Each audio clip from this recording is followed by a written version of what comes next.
Santíssimo sobre a síndrome do impostor, o quanto nós nos auto-sabotamos e nos auto-prejudicamos diante dos desafios e propósitos de Deus. Na ocasião, quem escreveu o prefácio do meu livro foi 2 atletas que são meus clientes. Um é o Hever, jogador do Atlético Mineiro, capitão, e o outro é o jogador do Flamengo, o Thiago Maia, que compartilha a respeito da alta performance. Então, muito interessante, se você puder adquirir, um livro custa R$40, 2 livros R$75. No final, eu vou estar ali numa mesinha, e se você quiser uma dedicatória, eu terei o maior prazer em fazer essa dedicatória, é uma maneira de dizer muito obrigado pelo seu investimento. Você pode pagar com dinheiro, Pix, cartão de crédito, débito e etc. Quem aqui gosta de presente aí, levante a mão bem alto aí. Então, diga para o irmão que está ao teu lado, eu estou otimista que você vai me dar um presente. Pastor Cléo Holanda, isso não é ser otimista, isso é milagre, então receba o teu milagre. Glória a Deus. Vamos ao que interessa, vamos à palavra de Deus. Abra a sua Bíblia no 2º livro dos Reis, capítulo de número 5, versículo de número 19.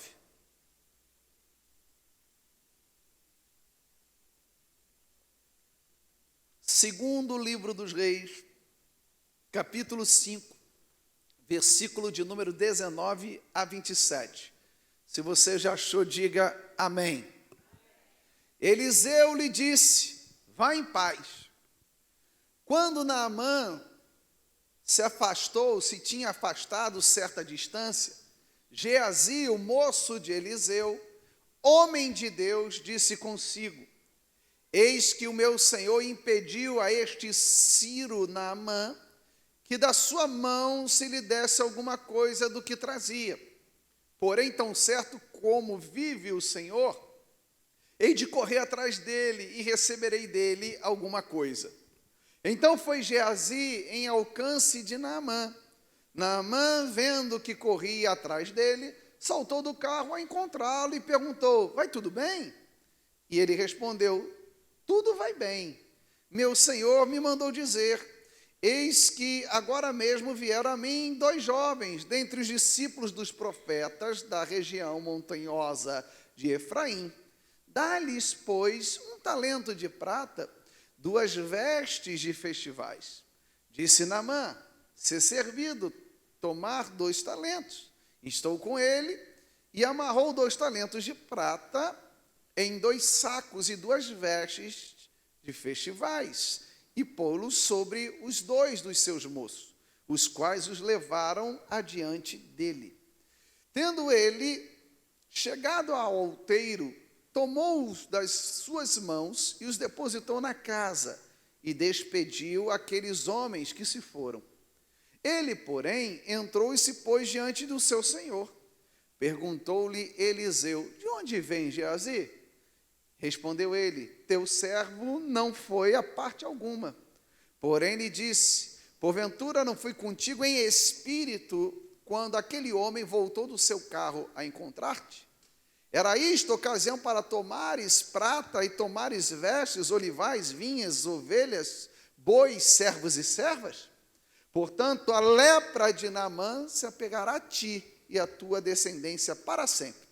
Então saiu diante dele leproso, branco como a neve. Oremos. Pai, em nome de Jesus, está aqui a tua palavra, e a tua palavra é viva e eficaz, mais cortante do que espada de 2 gumes. O teu povo está aqui, ó Deus, desde manhã, buscando a tua presença. Por isso, ó Deus, eu peço que nenhum cansaço físico, mental e espiritual venha sobre eles, mas venha um óleo fresco sobre a cabeça de cada um. Que não seja um homem a pregar, mas o teu Espírito Santo manifestando a tua glória e o teu poder. É a tua palavra que diz em 2 Coríntios 3,17, que aonde é o teu Espírito, aí é liberdade. Seja bem-vindo nesse lugar, Senhor. E aqueles que adentraram aqui buscando e pedindo uma direção, vão sair daqui com uma direção, porque algo bom já está acontecendo nesse lugar. Por isso eu peço a ti, ó Deus, o que diz a tua Escritura. Isaías 40, versículo 8, seca-se a erva e cai a flor, mas a tua palavra permanece para sempre. É o que eu te peço e te agradeço, em nome de Jesus, e se você crê, diga amém. Queridos e amados irmãos em Cristo, vocês estão aqui desde manhã, e eu imagino que o pastor Giovanni já ao longo dos meses tem preparado, tem falado, tem dirigido até mesmo aqui as palavras deste altar, falando a respeito de direção, porque afinal de contas, tudo na vida é na base de um pressuposto que tomamos uma decisão e que ela aponta para uma direção. E sabemos muito bem que a vida ela é feita de escolhas. Para que você tenha uma ideia, nós temos por dia cerca de 4.000 pensamentos diários. Independentemente você crê em Deus ou não, nós temos uma média de 4.000 pensamentos diários. Desses 4.000 pensamentos diários, 16% desses pensamentos vão nos causar algum tipo de desconforto emocional, vão provocar em nós emoções desconfortáveis. E isso, obviamente, nós sabemos que toda situação na nossa vida nos gera um pensamento, pensamento nos gera uma emoção, e emoção nos gera um comportamento. E você, para que você tenha uma ideia, 10% daquilo que acontece nas nossas vidas são inerentes à nossa vontade. 10% daquilo que acontece, nós não temos controle, nós não temos domínio e as coisas vão surgindo. Porém, 90% das coisas que acontecem na nossa vida são reflexos de decisões que tomamos. Por isso, como homem de Deus, eu queria profetizar que vai vir um tempo novo sobre a tua vida. Porque a direção que você vai estar tomando hoje, a direção que o Espírito Santo tem ministrado desde manhã, através dos homens de Deus, que pregaram deste altar, que venha um novo tempo e uma direção nova para a tua vida. E quando eu vou buscar sobre direção, eu sempre costumo dizer que inteligente nós somos quando aprendemos com os nossos próprios erros, mas sábios nos tornamos quando aprendemos com os erros dos outros. Por isso, diga para o irmão que está ao teu lado, a tua vida é uma escola para mim.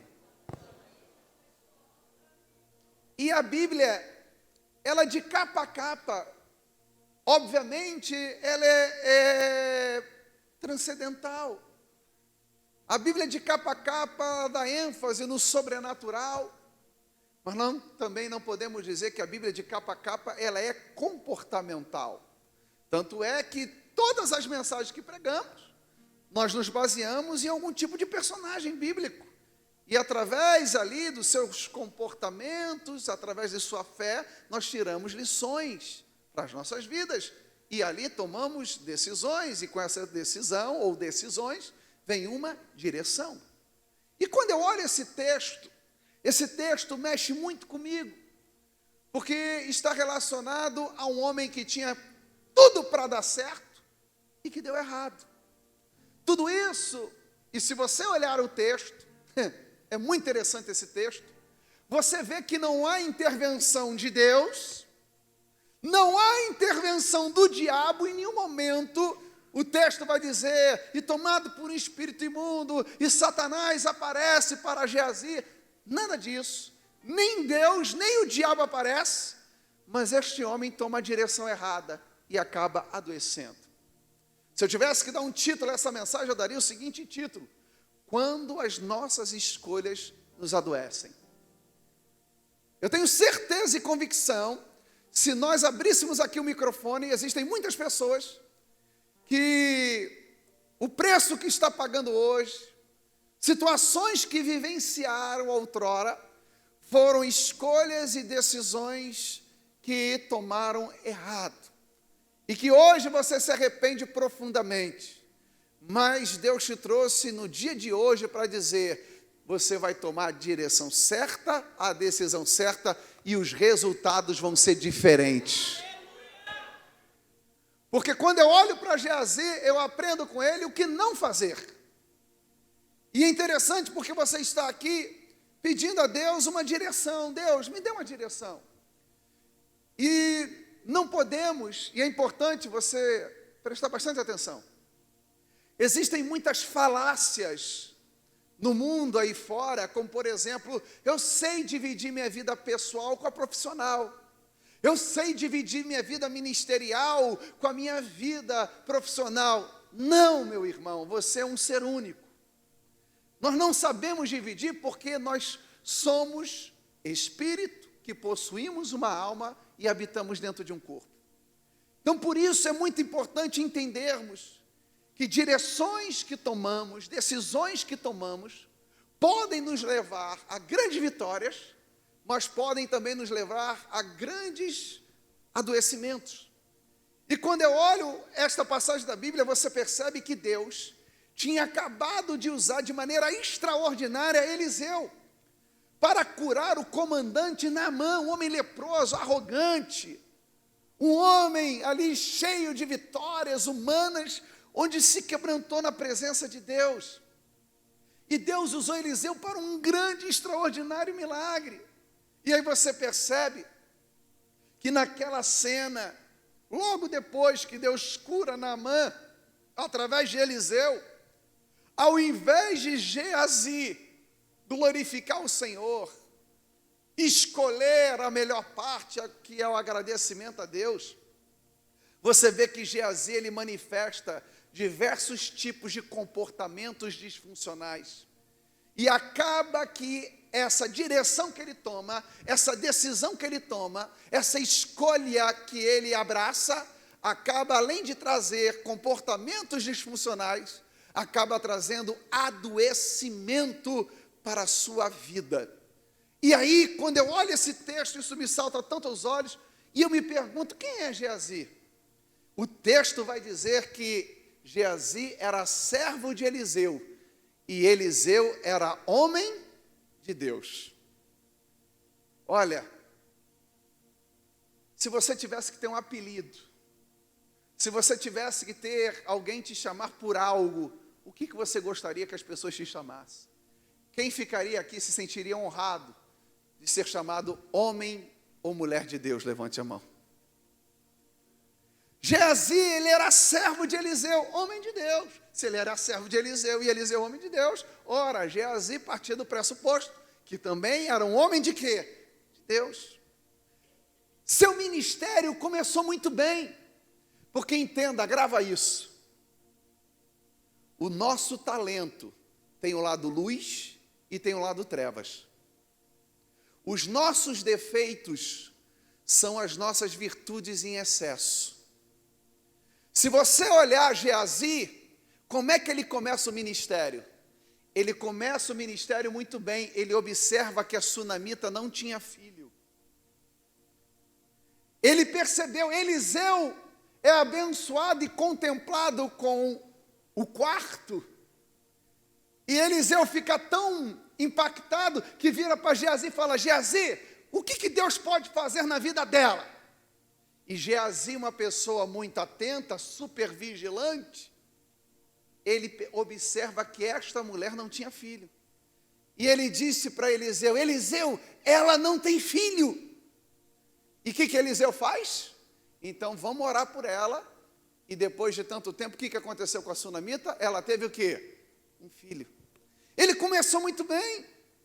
Porém, você percebe que alguns episódios que passam batido vão adoecendo um pouco Naamã, como por exemplo, a sunamita tem filho. Depois você percebe que o filho da sunamita fica o quê? Doente. Quando ele fica doente, qual é a direção que Eliseu dá para Geazi? Vai orar pelo menino. Geazi ora pelo menino, sim ou não? O que acontece com o menino? Nada.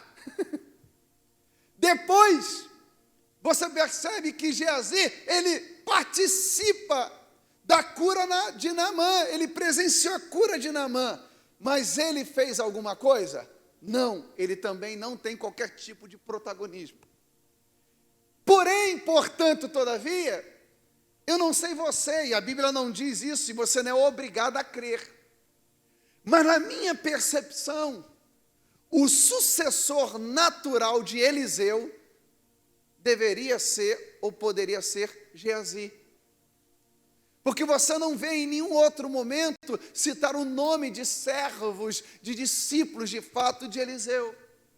Você percebe que ele começa muito bem, mas ele acaba terminando muito mal. Em nome de Jesus, você pode ter começado mal, mas vai terminar bem. Eu não sei o que te trouxe nessa conferência. Eu não sei qual direção que você tem pedido para Deus, se é uma direção ministerial, profissional, familiar, mas em nome de Jesus, você não é da geração de Geazi, nós somos da geração de Eliseu, a geração da porção dobrada, a geração da escolha certa, a geração da decisão correta. Por isso levanta a tua mão que eu quero profetizar para você, a tua direção vai te levar para a maior vitória da tua vida. Agora preste atenção, Geazi se perdeu nas suas próprias escolhas.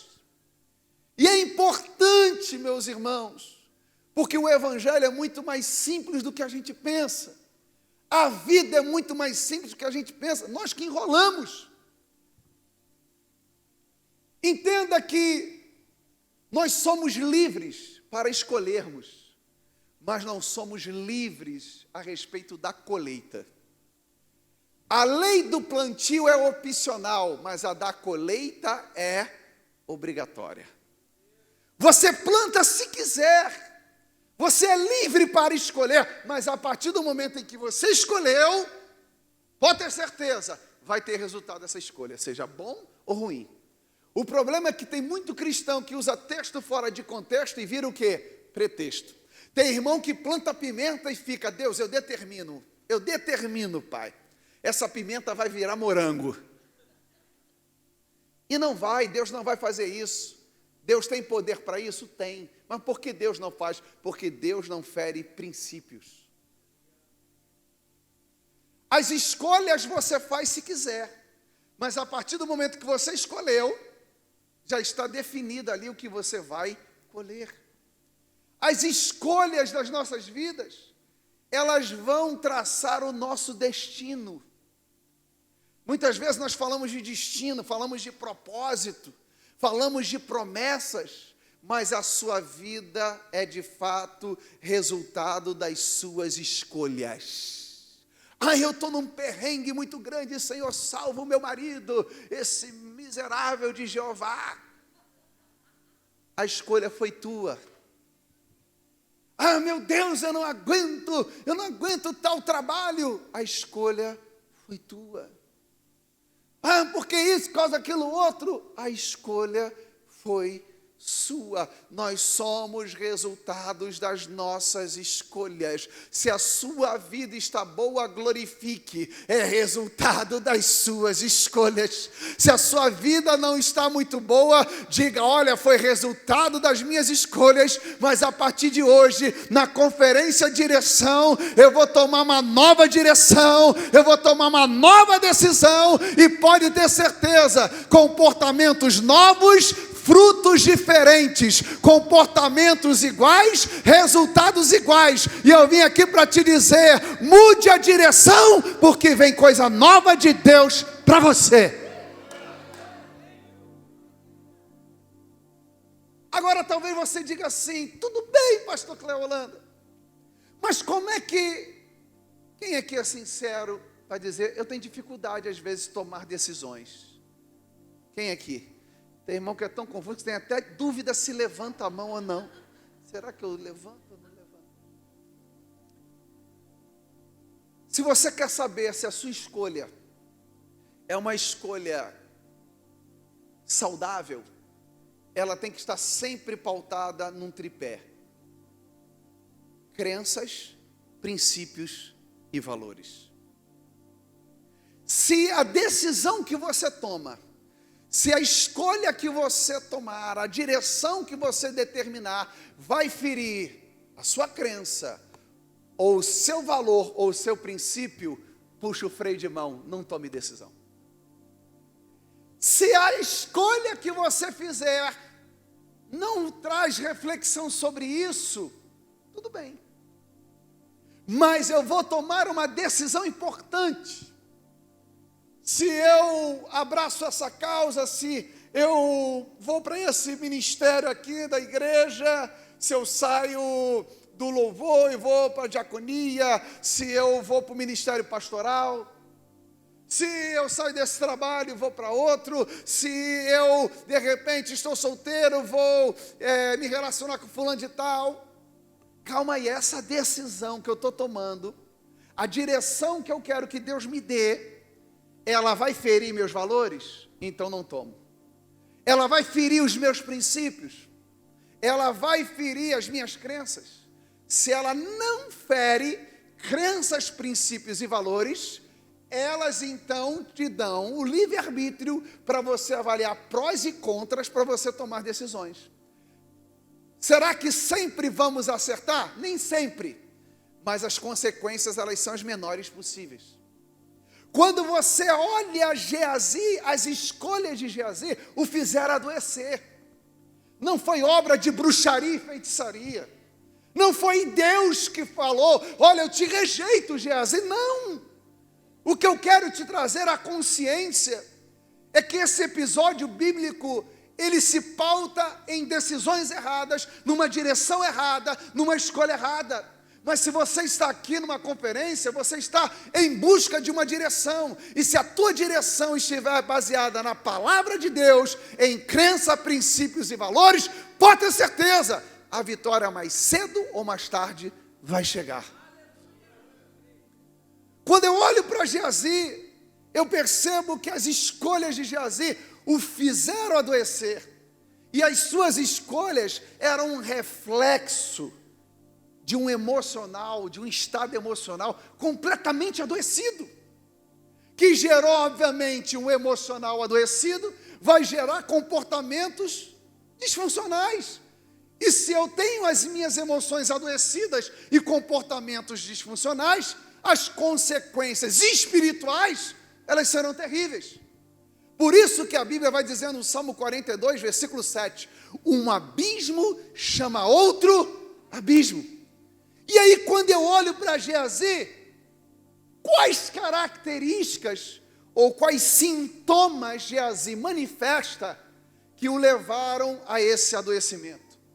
Primeiro sintoma, fala para o irmão que está ao teu lado, vigie com a insatisfação. O primeiro sintoma do adoecimento de Geazi foi que ele manifestou o sintoma da insatisfação. A insatisfação é a porta de entrada do diabo para que você tome decisões e direções contrárias àquilo que Deus tem para você. Se você perceber, é muito interessante, ele observa, a sunamita não tem filho, Deus usa ele. Depois ele ora e o filho não ressuscita. Depois ele não participa da cura de Naamã. E ele olha Naamã que é rico e ele fala assim, bem que ele poderia dar uma oferta. Ele poderia dar uma oferta para o meu Senhor e não deu nada, e o meu Senhor não quis. Você começa a perceber que o que permeia Geazi é insatisfação. Cuidado com a tua insatisfação. Antes você chegava na igreja, na hora do aviso você se emocionava. Olha, hoje nós vamos ter caldo verde no final do ano. Você começava a chorar. Olha, Deus está falando comigo, porque na minha infância, mamãe fazia caldo verde. Você começa a ser dominado pela insatisfação. Está vendo? Estou sentado, o banco é vermelho. Vermelho irrita a minha vista. Olha só que absurdo, nós sentando aqui num banco vermelho e o pastor numa poltrona preta acolchoada. Aqui não acontece isso não, meu irmão. Mas você começa a perceber que não é o diabo não, porque crente bota toda a culpa no diabo. É pior do que o diabo. É a alma doente, que começa a ser insatisfeito. E o insatisfeito, ele é escravo, em primeiro lugar, da comparação. A doença do século 21 já se passou da depressão. A doença do século 21 é comparação. Está aí a rede social que demonstra isso cada dia que passa. Onde as pessoas acreditam no poder da falsidade de um Instagram. Por exemplo, você não é tão feio quanto a tua carteira de identidade e nem tão bonito quanto o teu Instagram.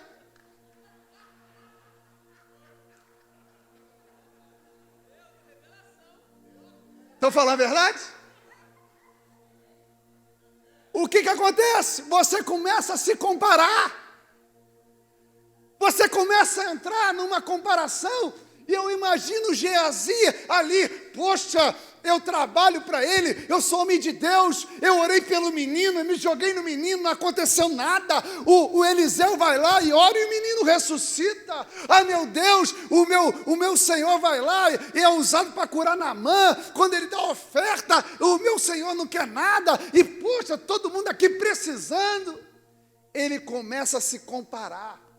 Seja livre de toda comparação. O que Deus tem para você, Ele não tem para o outro. O que Deus tem para você é exclusivo. Para de se comparar com o outro. Para de ficar insatisfeito. Sabe por quê?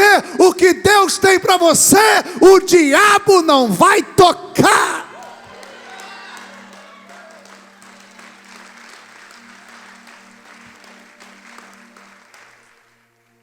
A insatisfação também revela e torna a pessoa gananciosa. Todo mundo deve ter ambição. Não tem problema você ser ambicioso. O problema é você ser ganancioso. Ambicioso é desejo de crescer e que você tenha esse desejo em nome de Jesus. Mas você não pode ser ganancioso. E olha que interessante, meus irmãos. A coisa é muito séria. Você vê que Geazi, ele ficou de olho no dinheiro de Naamã, e o texto vai dizer, se você olhar, diz o texto que ele diz assim: eis que o meu Senhor impediu a este Ciro Naamã que da sua mão se lhe desse alguma coisa do que trazia. Porém, tão certo como vive o Senhor, hei de correr atrás dele. Ele usou o nome de Deus para validar a sua ganância. Tem gente que usa o nome de Deus para validar as suas doenças emocionais.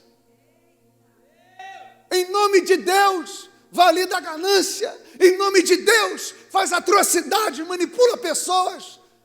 Em nome de Deus, exerce autoritarismo. Em nome de Deus, arranca dinheiro das pessoas. Ele falou tão certo quanto vive. Ele se colocou ali e falou: o meu Senhor está errado, eu vou lá buscar a oferta. Meu irmão, enquanto você tiver pastor, ouça a voz do teu pastor. E pare com essa mania de valorizar mais gente de fora do que de dentro. Bom pregador é o teu pastor, que te atura, que tu enche a paciência dele, que prega uma mensagem nova todo dia. Pregador de fora prega a mesma mensagem 30 vezes no ano. E não tem problema nisso não. Mano, para de bajular. Para de falar em nome de Deus, porque você fica se projetando. Ah, eu quero ser assim, eu quero ser assado. Você tem que ser o que Deus quer de você. É por isso que existe uma geração de Geazi, insatisfeita, escravo da comparação. Ah, eu podia estar ali, eu podia estar lá. Não, você está aonde Deus te colocou. Perceba que pessoas insatisfeitas, elas desenvolvem um dos piores cânceres emocionais, que é o da ingratidão. E a gratidão tem 3 verbos: o ver, o falar e o lembrar. Você vê que a pessoa ingrata, ela é dominada pela insatisfação. A pessoa ingrata, ela foca no negativo. A pessoa ingrata, ela vê tudo preto e branco e com espinho. A pessoa ingrata, ela já dá sinais de adoecimento.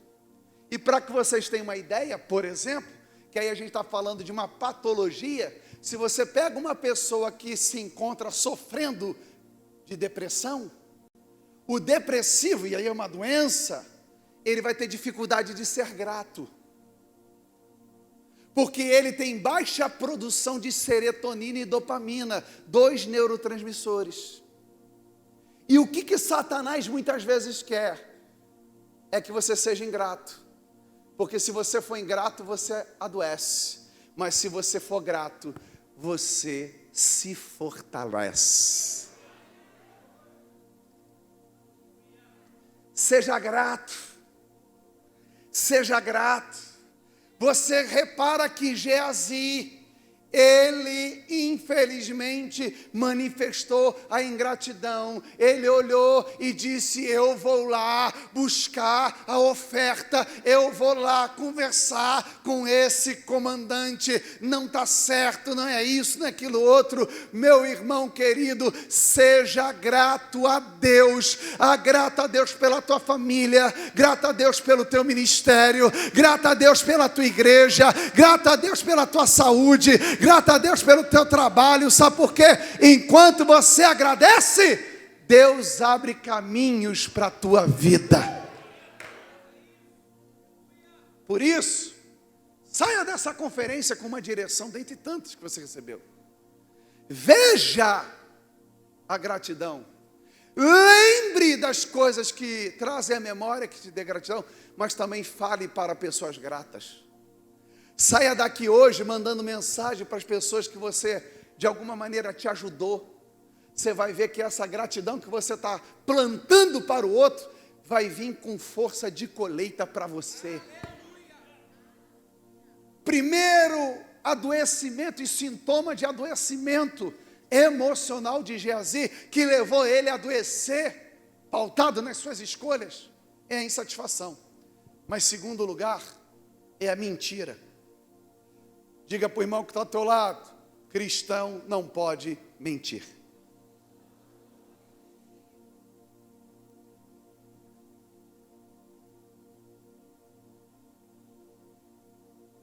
Ele mentiu. Ele falou para o pastor dele, ele falou para o senhor dele: não, eu fui ali, eu fui ali rapidinho, fazer um negocinho. Aí Eliseu falou: rapaz, eu fui contigo. Quem conhece um mentiroso? Levante a mão.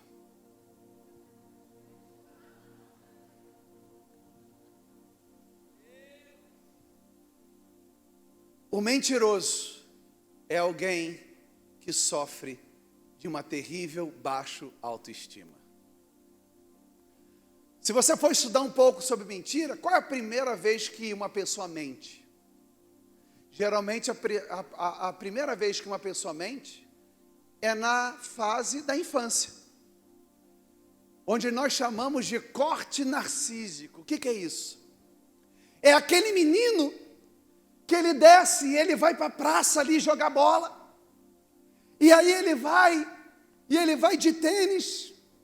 Ele vai de tênis ali para jogar bola e está todo mundo de chuteira. E o pai dele não tem dinheiro para comprar chuteira. Mas os amiguinhos dele, está todo mundo de chuteira. E aí ele olha aquela cena e os menininhos lá, falando: e a minha chuteira é verde fluorescente, a minha é laranja, você não tem chuteira. E aí ele, com medo de não ser aceito e amado, ele diz: eu tenho, eu que não quis vir com ela. A mentira tem a ver com pertencimento. A mentira tem a ver com baixa autoestima. A mentira tem a ver com um buraco afetivo que essa pessoa carrega. Porque ela quer ser aceita, ela quer ser amada, ela quer ser reconhecida. E todo ser humano quer ser amado, aceito e reconhecido. O problema é que aquela pessoa, por ela não acreditar nela e ela não vê valor nela, ela diz, então através da mentira, vão me aceitar, vão me reconhecer e vão me amar. Você olha Geazi, quando ele é perguntado, ele mente. Por quê? Porque ele não via ele mesmo como alguém de valor. Ele poderia dizer, meu pastor, meu chefe, meu profeta, sinceramente, olha, eu não gostei da decisão que o senhor tomou. Eu fui atrás do homem lá e peguei uma oferta. Você e eu poderíamos dizer, e a Bíblia ia dizer, se ele agiu certo ou não, mas ele teria uma verdade. Mas ele mente. E você percebe, preste atenção. Tem gente aqui que a direção de Deus para a tua vida é você andar na verdade. Porque existem mentiras que elas são altamente adoecedoras, e toda mentira são. Porque mentirosos, são manipuladores. Pessoas que mentem, elas manipulam. Você percebe que Geazi, ele vai buscar a oferta de Naamã, e a palavra de Deus diz que ele leva 2 pessoas com ele. Aí ele usa 2 jovens. Quando os jovens pegam as ofertas, vem comigo, ele pega, está liberado, valeu, e ele vai embora. Pega na mão do seu irmão e fala assim, não leve ninguém para as tuas furadas.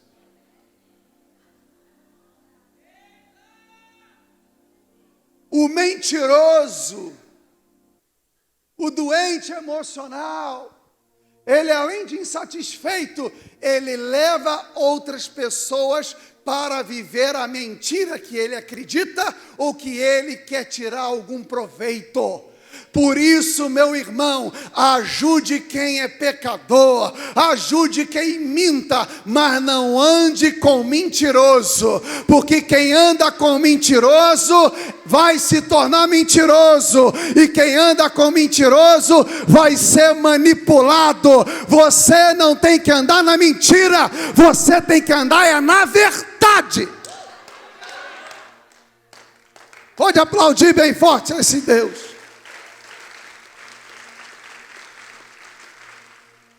O mentiroso, ele tem baixa autoestima.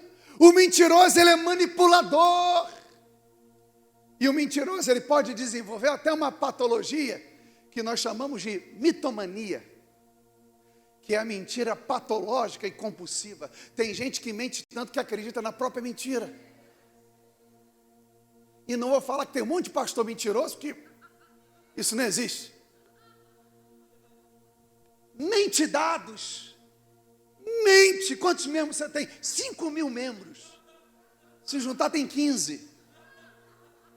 Batizei 4.000 pessoas. 3.900 são rebatizados. Viva na verdade. Segue a direção da palavra de Deus. Segue a direção da Bíblia, porque a verdade ela liberta. Quando eu olho para Geazi, eu percebo que Geazi, ele se tornou mentiroso. E aí você percebe que a insatisfação leva ele à mentira, e a mentira leva ele a desprezar a sua chamada e o seu ministério. Você vê que para ele o ministério já não importava mais. Você percebe que Geazi não valorizou aquilo que é de mais valioso. Meu irmão querido, o que nós temos de mais valioso na nossa vida é a presença de Deus. E se nós temos a presença de Deus, nós somos as pessoas mais ricas da face da terra. Você percebe que um homem que estava ali poderia ser o sucessor de Eliseu. Um homem que tinha ali uma aptidão, ele era um grande observador, tanto é que ele observou que a sunamita não tinha filho. Olha que senso apurado de vigilância. Isso ele usou para o bem, mas também ele usou para o mal, quando ele disse: eu estou vendo Naamã não deu dinheiro nenhum. Olha como o talento tem o lado luz e o lado trevas. Perceba que ele simplesmente, ele chegou uma hora que ele usou até o nome de Deus em vão. Ele não respeitou a chamada dele, ele não respeitou o ministério dele, ele não respeitou a sua própria espiritualidade. E qual foi o resultado dele? Leproso. O que é o leproso naquela altura? A pior doença que alguém podia contrair. O que era o leproso? Era aquele que era excluído da sua aldeia, da sua casa e ficava isolado, ou seja, era rejeitado. O que era o leproso visto pela sociedade? Alguém que Deus pesou a mão e que Deus está ali desprezando aquele indivíduo. O que era o leproso daquela época? Era alguém que estava com os dias contados para morrer. Tudo isso Deus quis na vida de Geazi? Não, mas foi as escolhas de Geazi que o levaram até este estado. Eu não sei como está a tua vida, mas eu tenho convicção que desde de manhã Deus está falando contigo e te dando direção. E se Deus está te dando direção, é porque você quer resultados diferentes. E resultados diferentes só vão acontecer se você tiver comportamentos diferentes. E o que Deus está falando para você hoje, agora, valorize o seu chamado, valorize a tua espiritualidade, valorize o que Deus confiou em tuas mãos. Eu estou triste, eu estou amargurado, eu estou angustiado, faz parte. Nem todo dia é dia de alegria, nem todo dia é dia de festa, nem todo dia é dia que você vai estar celebrando, mas aquilo que Deus confiou nas tuas mãos, o diabo não vai roubar. Valorize o teu chamado, porque ele ficou leproso. E talvez você me pergunte: Pastor Cléo Holanda, de uma maneira muito prática e objetiva, como eu posso traçar boas escolhas e viver uma vida com uma saúde mental abençoada e uma saúde espiritual ungida? Primeira coisa, diga para o seu irmão: exercite a gratidão. Porque quando você exercita a gratidão, você afasta a insatisfação. Hoje existem vários protocolos científicos de pessoas que estão com baixo desenvolvimento de dopamina e serotonina, que o médico, o psiquiatra, o psicólogo diz assim: faça um diário da gratidão. Todo dia antes de dormir, escreva 3 motivos que você é grato. Você vai ver que depois de 21 dias, você é capaz de estabelecer um novo hábito, e esse novo hábito há de gerar em você um novo prisma de saúde mental em você. Experimente ser grato. As portas começam a se abrir, porque pessoas vão lembrar de você, porque você é grato. O grato deixa a porta aberta, o ingrato deixa a porta fechada. Seja grato. Você imagine Geazi, mesmo não concordando com Eliseu, ele poderia falar: meu pastor, ô profeta, posso conversar contigo? Pode. Ô chefe, eu ando triste, eu oro e ninguém ressuscita, eu oro, nada acontece, sabe, eu vejo Naamã, um cara cheio do dinheiro e a gente apertado com um monte de coisa. Será que a gente não pode pegar uma oferta? Eu ando insatisfeito, eu estou andando triste. Será que se ele fizesse isso com Eliseu, ele ia acabar leproso? Não. Me ajuda. Porque o grato, ele afasta a arrogância. O grato, a pessoa grata, se tiver que pedir ajuda, ela pede, porque ela é uma pessoa grata. Sabe por quê que muita coisa não tem acontecido na tua vida? E você está esperando Deus fazer, e Deus não vai fazer, enquanto você não se tornar uma pessoa grata. Em nome de Jesus, que você seja tomado de uma gratidão profunda. Que mesmo a tua situação, não sendo a situação que você deseja, que você seja uma pessoa grata. Primeira coisa. Segundo lugar, viva o seu propósito de vida. A sua felicidade está intimamente ligada ao seu propósito de vida. O que a Bíblia já fala há milhares de anos atrás, a ciência agora comprova. Tem uma pesquisadora fantástica, chamada Barbara Fredrickson. Ela, com seus estudos, ela descobriu o que a Bíblia já diz. 50% da nossa felicidade é genética. 10% da nossa felicidade é condicionada a algo que acontece. Por exemplo, o irmão que está ao teu lado vai pagar a janta hoje. Você vai ficar 10% feliz. Ou seja, comprei um carro, me mudei de casa. 10% da nossa felicidade é assim. E olha que interessante, 50% da felicidade é genética.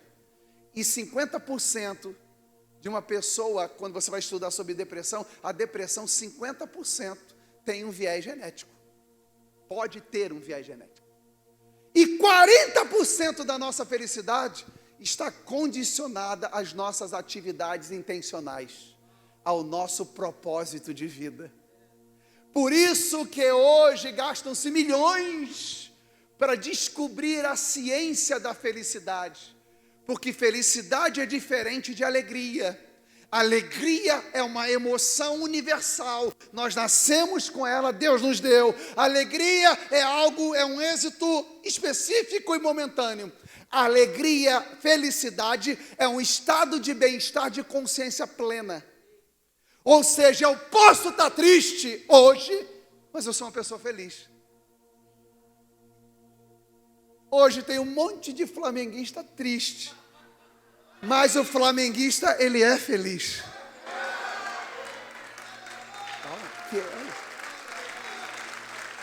Meu Deus.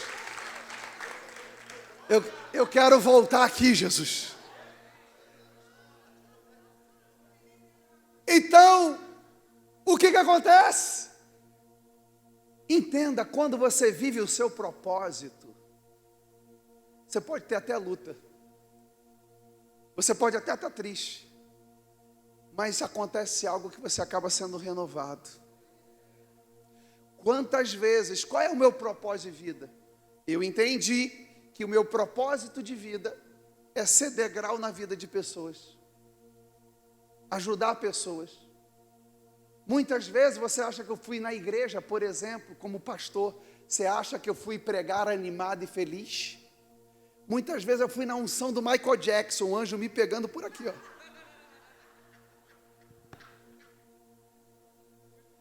Mas depois que se prega,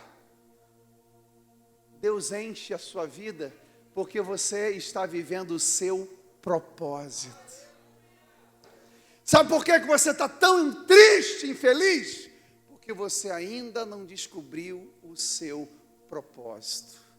A tua felicidade, e não é ausência de tristeza, não é ausência de luta, não é ausência de problema, mas a tua felicidade está intimamente ligada ao seu propósito. Geazi perdeu o propósito e então perdeu a saúde e a vida. Em nome de Jesus eu profetizo que você vai ser a pessoa mais feliz da face da terra. Sabe por quê? Porque você vai viver o seu propósito. Pode aplaudir ao Senhor? Se de fato eu quero viver ao contrário de Geazi, se as escolhas podem me adoecer, as minhas escolhas também, a direção que eu tomar, pode fazer com que eu triunfe. E se eu quero ter uma direção que venha glorificar a Deus e ser de fato uma pessoa vitoriosa, eu tenho que pautar na gratidão, viver o meu propósito e não negociar jamais as minhas crenças, os meus princípios e os meus valores. Eu tinha um valor. Eu era muito fiel à minha esposa e eu traí. Você nunca teve esse valor. Porque valor não se negocia. Não sou eu que digo, nem a Bíblia não, é a ciência. Valor não se negocia. Mas eu já aconteci e eu me arrependi. Se arrependeu, comportamento novo, Deus te perdoou, vamos em frente. Mas esse valor você não bota na tua prateleira.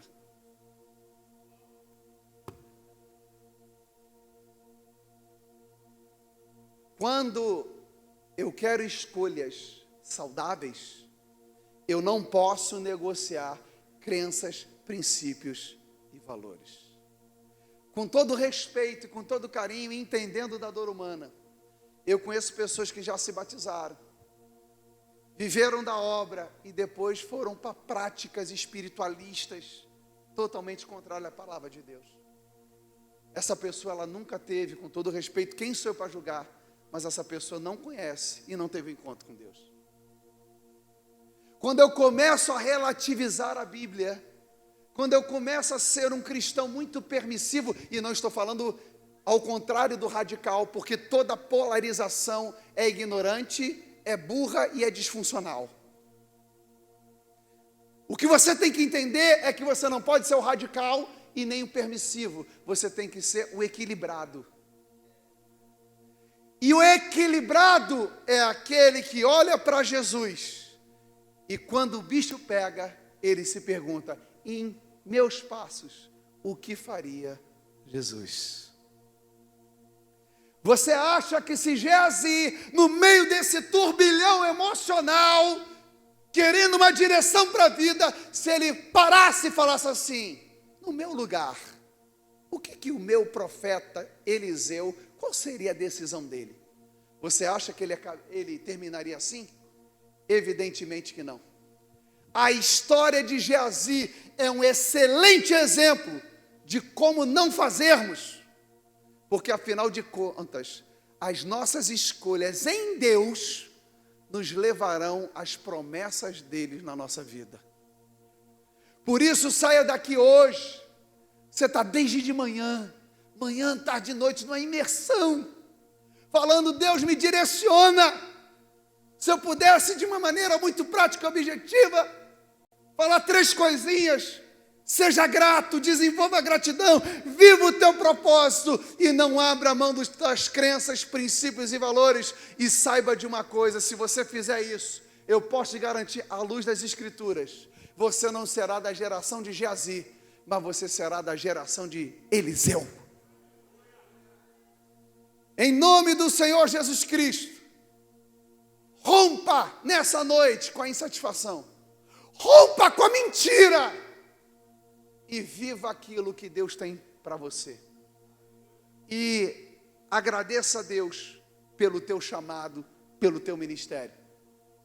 Porque a Bíblia vai dizer, e eu concluo essa mensagem dizendo que Jesus disse em João 15,16: não foste vós que me escolheste, mas eu vos escolhi.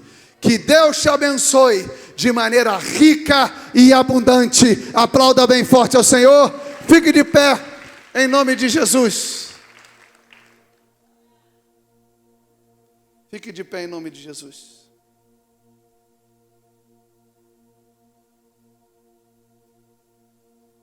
Eu gostaria de orar por você. Em nome de Jesus.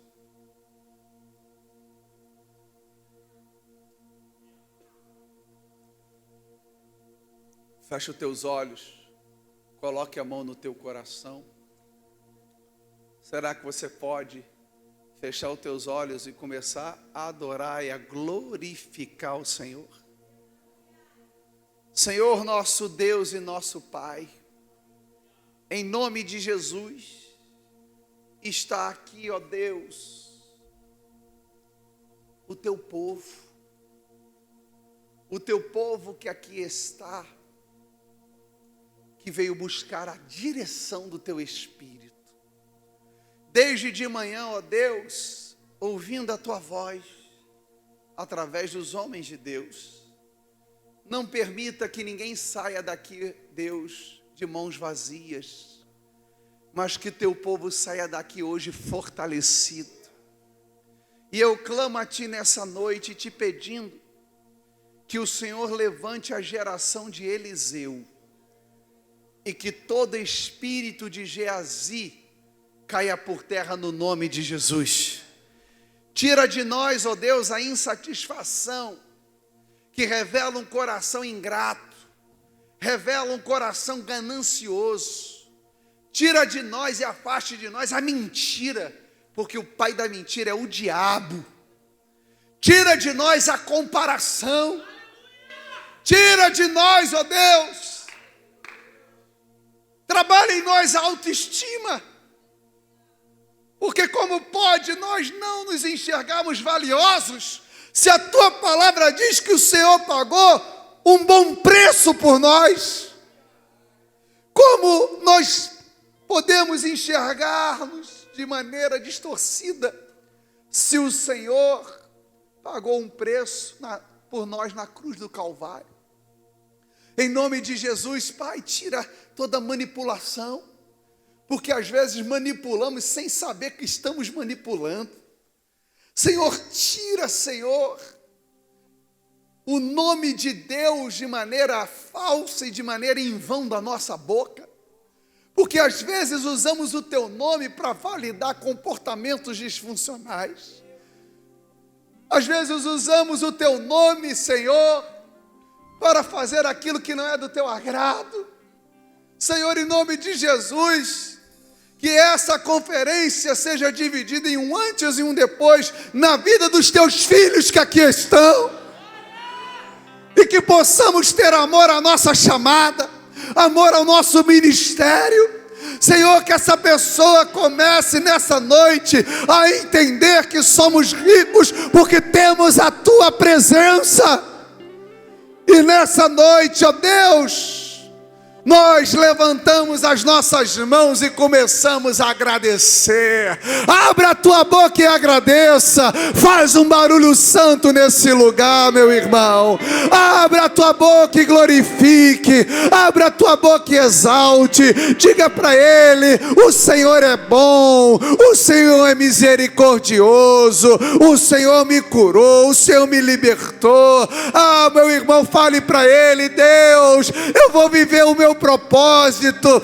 Revela o teu propósito em mim. Não permita que eu fuja do propósito, mas pelo contrário, Senhor, que eu viva e que os meus valores, as minhas crenças, os meus princípios sejam pautados na tua palavra. Tira de nós, ó Deus, todo lado permissivo com o pecado. Tira de nós todo radicalismo que não procede e nos transforma em pessoas saudáveis, pessoas que realmente glorificam o teu nome. Em nome de Jesus de Nazaré, faça a tua obra e opere com o teu poder. Em nome de Jesus de Nazaré, faça com que o meu irmão saia daqui diferente, transformado e impactado. É o que eu te peço e te agradeço, no nome de Jesus. E se você crê, diga amém. Aplauda bem forte ao Senhor.